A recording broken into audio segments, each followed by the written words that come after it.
Holi life வாழ சொல்லி torture பண்றீங்க. மியூசிஷியனா நான் சண்டே எப்படி ப்ரிப்பேர் வந்து யாராவது சொல்றீங்களா? ஏன் சர்ச்ல வர்ஷிப் லீடர்ஸ் மட்டும் தான் வர்ஷிப் நடத்துமா? நாங்களும் நடத்தலாம்ல. ஸ்கூல்ல காலேஜ்ல தான் ட்ரெஸ் கோட் இருக்குனா சர்ச்ல கூடவா ட்ரெஸ் கோட் இருக்கு? இங்க கூட எங்களுக்கு ஃப்ரீடம் இல்லையா? ஆராதனைனா என்ன? சில நேரம் காட் ஸ்பாஷியல் மாதிரி தோணுது. எனக்கு மட்டும் தான் அப்படியா இல்ல இதை எப்படி ஹேண்டில் பண்றது? சர்ச்சுக்கு வான்னு ஏன் டார்ச்சர் பண்றீங்க? நாங்க தான் டிஜிட்டல் வேர்ல்ட்ல ஆன்லைன்லயே பாக்குறோம்ல. பைபிள் படிக்கிறப்ப தூக்கமா வருது. அதை எப்படி ஹேண்டில் பண்றதுன்னு சொல்லுங்களேன். பைபிள் படிக்கிறனால என்ன ஆக போகுது? டெய்லி படின்னு படுத்துறீங்க, போர் அடிக்குது. ஏன் சர்ச்சுக்கு தான் டைட்ஸ் கொடுக்கணுமா? எவ்வளோ ஏழைங்க கஷ்டப்படுறவங்க இருக்காங்க, அவங்களுக்கு கொடுக்குறோமே. பதில் சொல்லுங்க.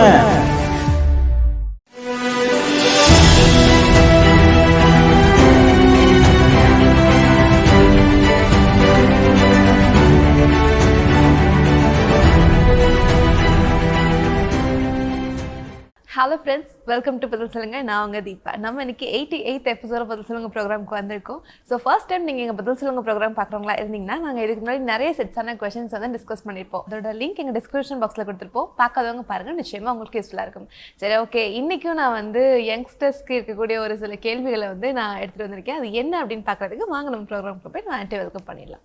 Welcome to the show aunty. Thank you Deepa. Aunty, நான் இன்னைக்கு ட்ரீம்ஸ் அண்ட் கோல்ஸ் அப்படிங்கிற ஒரு டாப்பிக்கில் கொஸ்டின்ஸ் எடுத்து வந்திருக்கேன். ஓகே ஆண்டி, அஸ் அ யங்ஸ்டராக என்னோட லைஃப்பில் ஒரு ஆம்பிஷன், ஒரு கோல், ஒரு ட்ரீம் அப்படின்னு வச்சுக்கிறது சரியா தவறா aunty? Very good question Deepa. அதாவது கோல்ஸ் அண்ட் ட்ரீம்ஸ் அப்படின்றது வந்து டூ டிஃப்ரெண்ட் திங்ஸ். ஸோ அதை ஃபஸ்ட்டு நான் டிஃப்ரென்ஷியேட் பண்ணிடுறேன். ஏன்னா அது ரெண்டையும் நான் சேர்த்து சொல்ல முடியாது. ஒரு கோல் அப்படின்றது வந்து ஒருத்தர் வாழ்க்கையில் வச்சுருக்க ஒரு கோல் அப்படின்றது வந்து I want to be a doctor, அல்லது நான் ஒரு இன்ஜினியராக ஆக்கணும், அல்லது நான் வந்து ஒரு நர்ஸாக மாறணும் அப்படின்றது ஒரு கோல். ஸோ அந்த கோல் அப்படின்றது வந்து வி ஒர்க் டுவர்ட்ஸ் அ கோல். ஒரு கோல் வச்சுக்கிட்டோன்னா வாழ்க்கையில் வந்து அதை நோக்கி நம்ம நடை போடுறோம், அதுக்காக நம்ம ஆயத்தப்படுறோம், அதுக்காக பிரயாசப்படுறோம், அதை ஒர்க் பண்ணி அச்சீவ் பண்ணக்கூடியது தான் ஒரு கோல், ரைட்டா? ஆனால் ட்ரீம் அப்படின்றது வித்தியாசமானது. ஒரு ட்ரீம் அப்படின்றது வந்து ஒரு கனவு. அதாவது அது எங்கேயோ என்னுடைய எல்லைக்கும் அப்பாற்பட்டதாக இருக்கலாம், எனக்கு மீறின ஒரு காரியமாக இருக்கலாம். அது நிறைவேறவும் செய்யலாம், நிறைவேறாமலும் போகலாம். புரியுதா? அதுதான் வந்து கோலுக்கும் ட்ரீம்க்கும் இருக்கிற வித்தியாசம். ஸோ நிறைய பேருக்கு வந்து வாழ்க்கையில் ஆக்சுவலாக கோல்ஸை விட ட்ரீம்ஸ் தான் ஜாஸ்தி இருக்குது.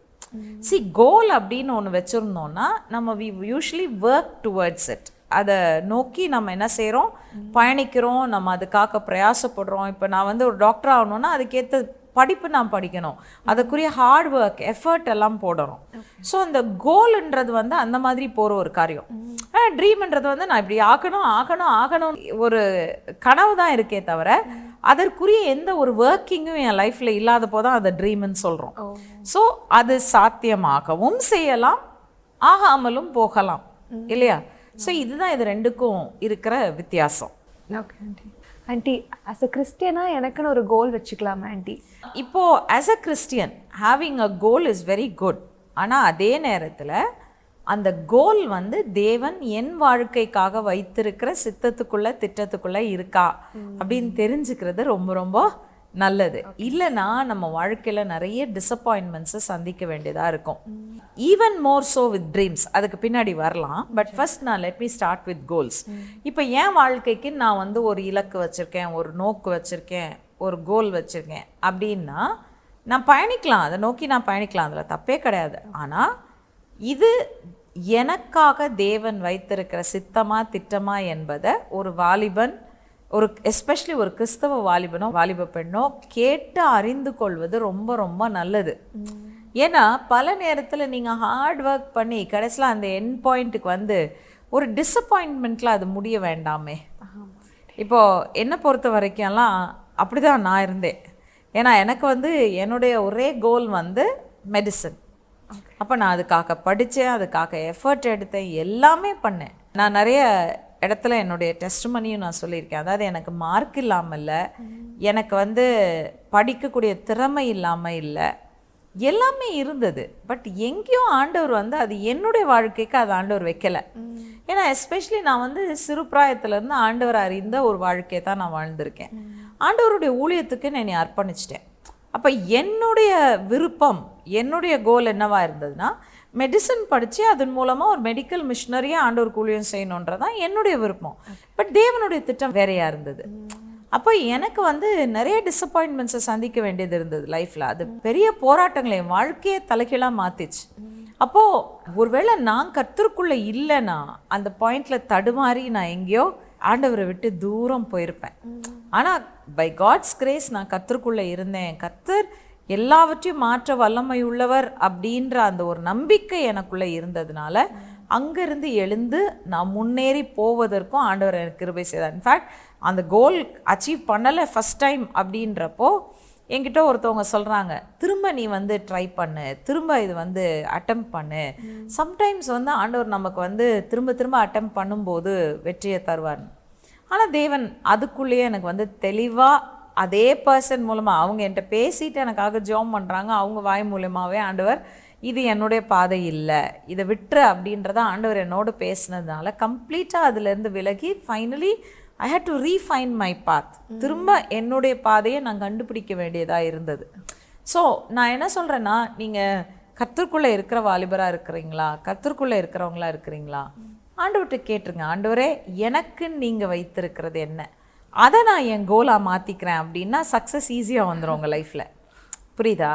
இப்போ நானாக உன்னை யோசித்து நானாக உன்னை தேடி வச்சுக்கிட்டு அது தேவனுடைய சித்தம் இல்லாமல் இருந்தால் கட்டாயமாக நான் வந்து அங்கே போய் சேரவே முடியாது. நான் தேவனோடு போராடுற ஒரு பர்சனாக இருப்பேன். அப்போ தேவனோடு எதிர்த்து போராடும்போது ரொம்ப கஷ்டம் அந்த இடத்த போய் அடையிறது.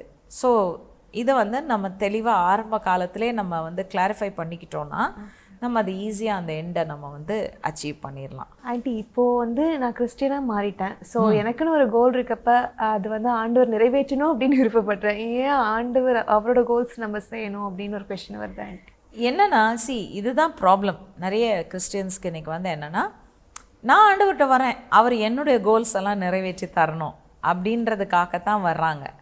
பட் நம்ம ஒன்று ஞாபகம் வச்சுக்கணும், ஏசு கிறிஸ்துக்கிட்ட நம்ம வர்ற முதல் காரியமே என்னது?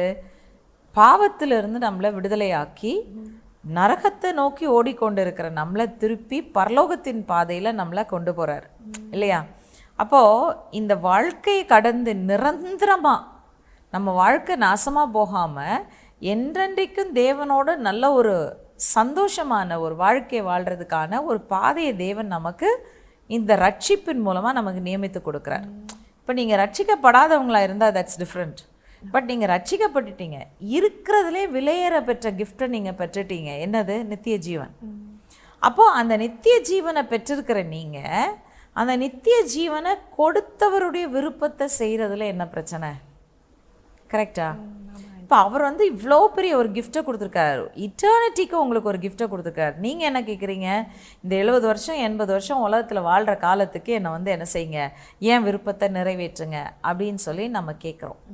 பட் வி மஸ்ட் ரியலைஸ் அவ்வளவு பெரிய கிஃப்டை நமக்கு கொடுத்துருக்கிறவருக்கு நம்ம உண்மையிலேயே நன்றி உள்ளவர்களாக இருக்கணும்னா இந்த உலகத்தில் ஏன் விருப்பம் இல்லை ஆண்டவரே, ஏன் வாஞ்சையில், ஏன் ஆசைகளில் உம்முடைய விருப்பத்தை நிறைவேற்றுவது தான் மேன்மையாக இருக்கும் அப்படின்னு சொல்லி நீங்கள் ஒப்பு கொடுக்கணும். இன்னொன்று நான் சொல்லிடுறேன், அதான் ஆண்டவருடைய கோல்ஸ் பல நேரத்தில் நமக்கு கோல்ஸ் இருக்கும். நம்ம நினைக்கிறோம், ஐயோ என் கோல் கிடைக்கலையே, ஆண்டவர் எனக்கு வந்து நான் விரும்பினதை கொடுக்கலையே அப்படின்னு. ஆனால் உண்மையை சொல்லப்போனால் நீங்கள் தேவனுடைய கரத்தில் விட்டு கொடுத்து அவர் கொடுக்கறது உங்கள் வாழ்க்கைக்கு சிறந்ததாக இருக்கும். இன்றைக்கி நான் சொல்வேன், உண்மையிலே மெடிக்கல் ஃபீல்டை பார்க்கும் பொழுது இன்றைக்கி நான் வந்து அந்த மெடிக்கல் ஃபீல்டுக்குள்ளே போயிருந்தேன்னா நான் நினச்சிருந்த அந்த மிஷினரி அந்த ஒரு இலக்கை வந்து என்னால் வந்து அடைஞ்சிருக்க முடியுமான்றது இன்றைக்கி எனக்கு ஒரு பெரிய கேள்விக்குறி. ஆனால் இன்றைக்கி medical mission is not the same. ரொம்ப மாறி போயிடுச்சு. அந்த மெடிக்கல் ஃபீல்டுக்குள்ளே இருக்கிற காரியங்களே இன்றைக்கி வந்து ரொம்ப ரொம்ப மாறி போயிடுச்சு. அது நான் ரொம்ப உணர்த்தப்பட்டேன் சமீப காலங்களில்.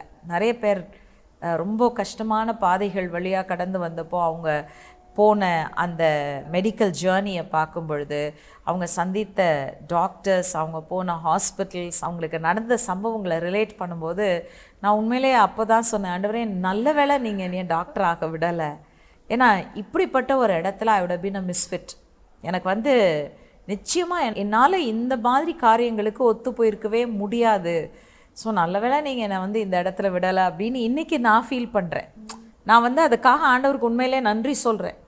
ஸோ தேவனுடைய கருத்தில் ஒப்பு கொடுக்கறதுனால ஒன்றும் கெட்டு போக போகிறதில்ல. அவர் ரொம்ப சிறப்பானதை தான் உங்களுக்கு செஞ்சு தருவாரே தவிர அவர் வந்து நீங்கள் நினைக்கிற கோல்ஸ் அண்ட் அம்பிஷன்ஸை விட உங்களை வந்து கீழே கொண்டு போய் உங்களை ஒரு தாழ்த்தி ஒரு தாழ்வான நிலையில் ஒருபோதும் வைக்க போகிறது இல்லை அப்படின்றதான் உண்மை.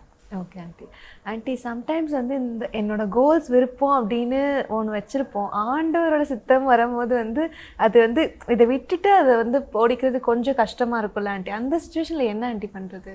அந்த சுச்சுவேஷனில் ஒரே ஒரு காரியம், நம்முடைய சுய சித்தத்தை தேவனுடைய சித்தத்துக்கு விட்டு கொடுக்கணும். ஏன்னா என் சுய சித்தத்தை நான் ஹோல்ட் ஆன் பண்ணிட்டு இருக்கிற வரைக்கும் அங்கே ஒரு பெரிய பிரச்சனை என்ன இருக்குன்னா, என் சித்தம் நிறைவேறும் அப்படின்றத கேரண்டி எனக்கு கிடையாது. என் சித்தம் நிறைவேறினா கூட அது எனக்கு சந்தோஷத்தை கொண்டாருன்ற கேரண்டி கிடையாது. என் சித்தம் நிறைவேறினா அதில் வந்து எனக்கு தோல்விகளே வராதுன்ற கேரண்டி எனக்கு கிடையாது. ஆனால் நான் என் சித்தத்தை விட்டு கொடுத்து தேவனுடைய சித்தத்தை எடுத்துக்கொண்டு அவரோடு சேர்ந்து அவருடைய இலக்குகளை வந்து நான் அடையிறதுக்கு நான் ஆயத்தமாக இருக்கும்போது தேவ சித்தத்தோடு நான் இணைஞ்சிருக்கிறதுனால எனக்கு தோல்வி இருக்காது. எனக்கு வந்து போராட்டங்கள் வராதுன்னு சொல்ல மாட்டேன், போராட்டங்கள் வரும். ஆனால் அதை மேற்கொள்வதற்கான அந்த ஸ்ட்ரென்த் வந்து தேவனுடைய சித்தத்திலிருந்து எனக்கு கிடைக்கும். மூணாவதாக தேவனுடைய சித்தத்தை எப்படி நம்ம வந்து கவிழ்த்து போட முடியாது, அதை வந்து டிஸ்ட்ராய் பண்ண முடியாதோ, நானும் அதே போல் இன்டிஸ்ட்ரக்டபிளாக இருப்பேன். தேவனுடைய இலக்குகளோடு நான் இணைஞ்சு செயலாற்றும் பொழுது என்னை வந்து ஒருத்தராலையும் வந்து மேற்கொள்ள முடியாது, தோல்வி அடைய செய்ய முடியாது, என்னை கவிழ்த்து போட முடியாது. ஓகே ஆண்டி, அப்போ காட்ஸ் வில் தான் வந்துட்டு நம்ம சூஸ் பண்ண வேண்டிய ஃபர்ஸ்ட் கோலாக இருக்கு. ஆமாம், அவர் கோல் ஷுட் பி காட்ஸ் வில். அதுதான் நமக்கு ரொம்ப முக்கியமானது. Okay aunty. ஆண்டி அப்போ ட்ரீம்ஸ் குறித்து என்ன ஆண்டி, ட்ரீம்ஸ் வச்சுக்கலாமா aunty? It is good to dream. ஆனால் அந்த ட்ரீம்ஸுமே தேவனிடத்திலிருந்து வந்தால் ரொம்ப நல்லது. இப்போ ட்ரீம்ஸுன்றது வந்து அகெயின் பைபிளில் வந்து we see a lot of dreams. ஆனால் அந்த எல்லா ட்ரீம்ஸும் தேவனால் கொடுக்கப்பட்ட கனவுகள் தானே தவிர சொந்தமான கனவுகள் இல்லை. சொந்தமான கனவுகள் கண்டு அந்த கனவுகளை தேவன் நிறைவேற்றினதா எங்கேயுமே நம்ம வேதத்தில் வாசிக்கிறது இல்லை இல்லையா? இப்போ யோசேப்புக்கு தேவன் தான் கனவு கொடுத்தார்.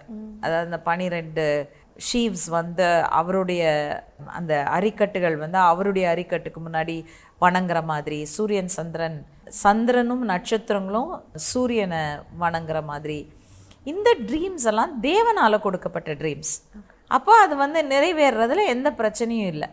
பட் ஒரு மனுஷன் சுயமாக ட்ரீம் கண்டுட்டு நான் கனவு காண்றேன், நான் இப்படி ஆகணும், இப்படி என் வாழ்க்கை இருக்கணும், இப்படி இருக்கணும் அப்படின்னு சொல்லிட்டு போய் ஆண்டவர்கிட்ட சொல்லி ஆண்டவர் அந்த கனவை நிறைவேற்றினதா நம்ம எங்கேயுமே நம்ம பார்க்குறது இல்லை இல்லையா? வேதத்தில் throughout the Bible we don't see such things. ஆனால் நம்ம வந்து வேதத்தில் ஒரு வார்த்தை இருக்குது, நாம் நினைப்பதற்கும் வேண்டுவதற்கும் மிகவும் அதிகமாய் கிரியை செய்கிற வல்லமையின்படி, மோர் தென் we can think or imagine அப்படின்னு சொல்லப்பட்டிருக்குது.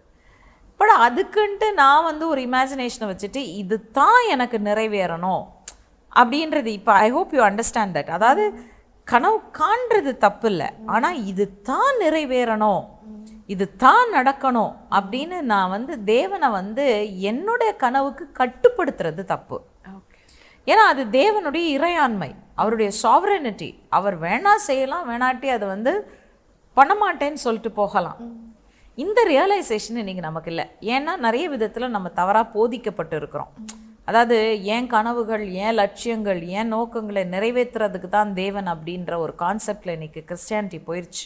அது வந்து ஒரு தவறான போக்கு. ஏன்னா அப்படி தேவன் எங்கேயுமே நமக்கு வந்து ஒரு கேரண்டி கொடுக்கல. நம்ம அவரிடத்தில் வந்தோன்னா ஆசீர்வாதமாக இருப்போம், அவர் நம்மளை உயர்த்துவார், கனப்படுத்துவார், மேன்மைப்படுத்துவார், எல்லாமே அவர் வாக்குத்தத்தம் பண்ணியிருக்காரு. ஆனால் நான் நினைக்கிற மாதிரி தான் பண்ணுவாருன்ற எந்த கேரண்டியும் கிடையாது. பட் இன்னொரு கேரண்டியும் கொடுத்துருக்காரு, நான் நினைக்கிறத விட அதிகமாக தான் செய்வார், அதை விட குறைவாக செய்ய மாட்டார்னு சொல்லிட்டு. ஸோ ட்ரீம்ஸ் வந்து நல்லது, ட்ரீம் பண்ணுங்க, வேண்டான்னு சொல்லலை. ஆண்டவர் வந்து எங்கேயோ நீங்கள் வாஞ்சிக்கிற காரியத்தை விட மேலாகத்தான் உங்களுக்கு கொடுப்பாரே தவிர கீழாக கொடுக்க மாட்டார். ஆனால் ஒரு கனவை பிடிச்சிக்கிட்டு இதுதான் என் கனவு, இதுதான் என் லட்சியம், இதுதான் என் நோக்கம், இதைத்தான் தேவன் செய்யணும் அப்படின்ற வந்து அந்த ஒரு பிடிவாதம் வந்து இன்றைக்கி நிறைய கிறிஸ்தவர்களுக்குள்ளே வர்றதை நம்ம பார்க்குறோம். அப்போ அந்த பிடிவாதம் வரும்போது என்ன ஆயிடுதுன்னா, நான் நடுவில் வந்துடுறேன், தேவன் என்னை சுற்றிலும் வந்துடுறாரு. அது தப்பு இல்லையா? தேவன் தான் மையத்தில் இருக்கணும், நான் அவருடைய திட்டங்களை சுற்றி நான் சுழலணும். தேவன் என்ன சுற்றி சுழல்வதற்கு அல்ல, நான் தான் அவரை சுற்றி வரணுமே தவிர அவர் என்ன சுற்றி வரக்கூடாது. அவர் ஏற்கனவே இருக்கிறதுலே விலையேற பெற்றதை கொடுத்துட்டாரு, மற்ற எல்லாவற்றையும் கொடுப்பாருன்னு சொல்லி வேதத்தில் நமக்கு கேரண்டியும் இருக்குது. இப்போ நமக்கு தேவையான எல்லாவற்றையும் கொடுக்குற ஒரு தேவன் இருக்கும்போது நம்ம இது தான் அப்படின்னு பிடிவாதமாக இருக்கிறதான் பல நேரத்தில் தவறாக இருக்குது. அதே போல் கனவு காணும் பொழுது இது நிறைவேறலைன்னா தேவன் வந்து என் மேலே அன்பு வைக்கலை, பிரியம் வைக்கலை, இந்த கனவு நிறைவேறாததுனால தேவன் வந்து என்னை தண்டிச்சிட்டாரு, கண்டிச்சிட்டாரு அப்படின்ற அந்த மாதிரி தவறான சிந்தைகளை வைத்து கொள்ளாதீங்க. அந்த சிந்தைகளே நான் சொல்வேன் பிசாசு கொண்டாடுற சிந்தை தான். எதுக்காக பிசாசு கொண்டாடுறான்னா நம்மளை தேவனை விட்டு பிரித்து கொண்டு போகிறதுக்காக தான் இந்த சிந்தைகளை அவன் நமக்குள்ளே கொண்டாடுறான். சரி, அந்த செல்ஃப் சென்டர்ட்னஸ் அப்படின்றது இன்னைக்கு வந்து உலகத்தில் கடைசி காலத்தில் வரும்னு சொல்லி பைபிளில் சொல்லியிருக்கு இல்லையா? பவுல் தீமோத்திக்கு எழுதும்போது சொல்கிறார், மனுஷர் தற்பிரியராயும் பணப்பிரியராயும் சொல்லும்போது தற்பிரியர்ன்ற வார்த்தை வந்த உடனே இதெல்லாம் அதுக்குள்ளே வந்துடுது. ஏன் கனவு, ஏன் லட்சியம், என் நோக்கம், நான் விரும்புவது அப்படின்றது வந்து எல்லாமே அந்த தற்பிரியர் அப்படின்ற வார்த்தைக்குள்ள தொகையாக அடங்கிடுது. ஸோ இப்படிப்பட்ட ஒரு பிடிவாதம் வேண்டாம் தேவனிடத்தில். ஆண்டவர் வந்து கொடுக்கிறது நல்ல தேவன், தீமையான ஒன்றையும் அவர் நமக்கு கொடுக்கிறவர் அல்ல அப்படின்றது நமக்கு தெரியும். நன்மைகளின் ஊற்றாய் இருக்கிற கர்த்தர் அப்படின்னு நமக்கு தெரியும். அப்படி இருக்கிற தேவன் நாம் நினைப்பதற்கும் வேண்டுவதற்கும் அதிகமாய் செய்கிறவர் அப்படின்னு சொல்லும் பொழுது நான் வாஞ்சிக்கிறேன், விரும்புகிறேன், அதை ஆண்டவர்கிட்ட சொல்லிட்டு நான் விட்டுறணும். அதை அவர் எப்போ செய்கிறாரு, எப்படி செய்கிறாரு, என்ன செய்கிறாருன்றது அவருடைய தீர்மானம். ஆனால் நிச்சயமாக ஒரு கேரண்டி மட்டும் நான் கொடுக்க முடியும், அவர் செஞ்சார்னா நான் நினைக்கிறத விட நான் விரும்புகிறத விட சிறப்பாக தான் செய்வாரே தவிர அதை விட குறைவாக செய்ய மாட்டார். ஓகே ஆண்டி, இப்போ வந்து எனக்குன்னு ஒரு ட்ரீம் இருக்குது, ஒரு மனசில் ஒரு சின்ன ஆசை இருக்குது, அந்த ஒரு லட்சியமும் இருக்குது. அதை வந்து நான் ஆண்டவர்கிட்ட சொல்கிறது வந்து சரியாக தவறா ஆண்டி? தாராளமாக சொல்லலாம். வேற யார்கிட்ட சொல்ல போகிறோம்?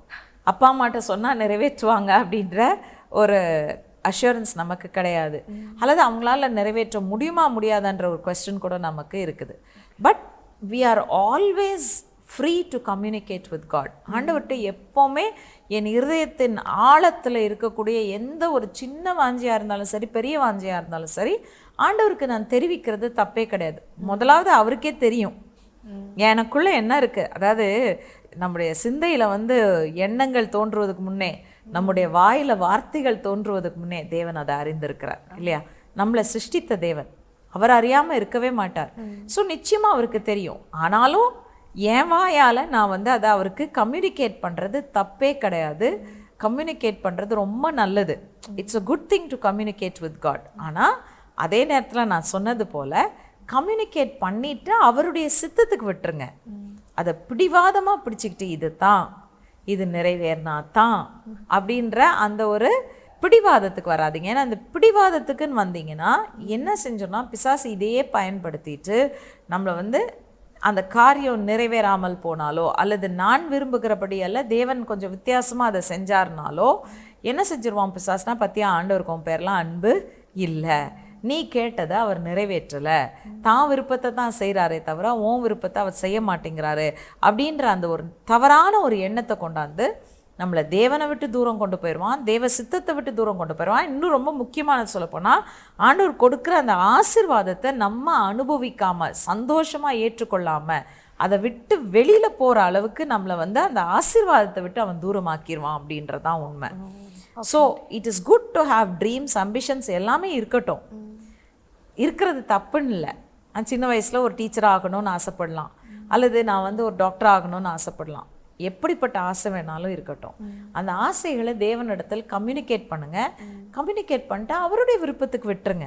ஆண்டவரே உங்கள் சித்தம், உங்கள் விருப்பம், உங்கள் நோக்கம் என் வாழ்க்கையில் நிறைவேறட்டும் அப்படின்னு விட்டு கொடுக்கும்போது அவர் அழகாக உங்கள் வாழ்க்கையை உருவாக்கி நீங்கள் நிச்சயமாக எதிர்பார்க்கிறத விட நினைக்கிறத விட அதிகமாக தான் செய்வாரே தவிர குறைவாய் செய்ய மாட்டார். ஓகே ஆண்டி, இவ்வளோ நாள் எங்களுக்கு அழகாக எக்ஸ்பிளைன் பண்ணிங்க ஆண்டி, இந்த ட்ரீம்ஸ் குறித்து, கோல்ஸ் குறித்து. இவ்வளோ நாள் ஒன்றுன்னு நினச்சிட்டு இருந்தோம், பட் இப்போ அது வித்தியாசமானதுன்னு புரிஞ்சுக்கிட்டோம் ஆண்டி. டெஃபினெட்லி அந்த டிஃப்ரென்ஸை புரிஞ்சுக்கிட்டோன்னாலே நமக்கு வந்து நிறைய டிசப்பாயின்மெண்ட்ஸை நம்ம தவிர்க்கலாம் நம்ம வாழ்க்கையில். ஆமாம் aunty. So thank you so much aunty. என்ன ஃப்ரெண்ட்ஸ், இவ்வளோ நேரம் ஆன்ட்டி நம்மளுக்கு வந்து கோல்ஸ் பற்றியும் ட்ரீம்ஸ் பற்றியும் ரொம்ப அழகாக எக்ஸ்பிளைன் பண்ணாங்க இல்லையா? எஸ், கோல்ஸ் வச்சுக்கிறது நல்லது தான். ஆனால் எல்லாவற்றுக்கும் மேலாக தேவனுடைய சித்தத்துக்கு விட்டு கொடுக்கும்போது அவர் நமக்கு சிறப்பானதை வந்து கொடுக்க வல்லமை உள்ளவராக இருக்கிறாரு. ஸோ ஓகே, இந்த ப்ரோக்ராம் உங்களுக்கு வந்து யூஸ்ஃபுல்லாக இருந்துச்சு நீங்கள் நினச்சிங்கன்னா அதை லைக் பண்ணுங்கள், ஷேர் பண்ணுங்கள், சப்ஸ்கிரைப் பண்ணுங்கள், ஏசப்பாவும் மற்றவங்களுக்கு இன்ட்ரெஸ்ட் பண்ணுங்கள். ஓகே, இன்னும் ஒரு ப்ரோக்ராமில் நான் உங்களை சந்திக்கிறேன். அதுவரை உங்களிடமிருந்து விடைபெறுவது உங்கள் தீபா, சைனிங் ஆஃப்.